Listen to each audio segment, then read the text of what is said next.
Թբիլիսիի կենտրոնում կարելի է հանդիպել տարբեր ազգությունների պատկանող հոգևոր կառույցների և հայկական և վրացական եկեղեցիների, մզկիթի և հրեական սինագոգի։ Վրացիները տեղին անտեղին խոսում են այդ մասին, երբ խոսք է գնում դեմոկրատիայի և հանդուրժողականության մասին, սակայն սկսում են մտորել, երբ առաջ է գալիս դրանց վիճակի և պահպանության հարցը։ Վիրահայերից շատերը նախահարձակ են և համակված են արմատական տրամադրություններով, թեև խուսափում են արտահայտվել բարձրաձայն։ Դե գիտեք, Հայաստանից դուրս համայնքները, որ ապրում են, նրանք պիտի ունենան լուրջ հաստատություններ, որտեղ հայությունը կարողանա հավաքվել։ Միությունը ընտանիքներով մտերիմ են, բայց դե երկու եկեղեցի է գործում, մեկ թատրոն, այս ամբողջը քիչ է։ Դրա համար մենք ծրագրում ենք եկող տարվա հունվար-փետրվարին կառուցել մշակույթի կենտրոն, որը կդառնա մեր մշակույթի գործիչների հավաքատեղի։ Եվ սա կնպաստի, համոզված եմ, որ մշակութային կյանքի աշխուժացմանը եւ հայության նաեւ միասնականությանը։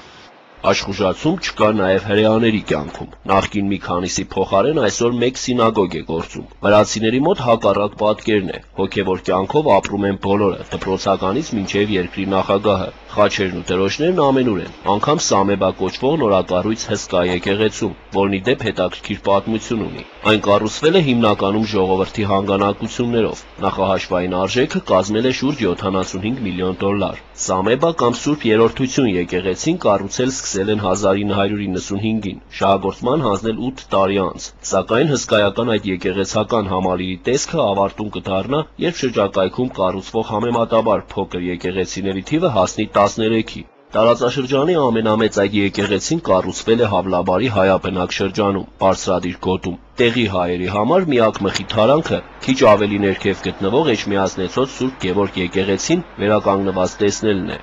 4 года тому назад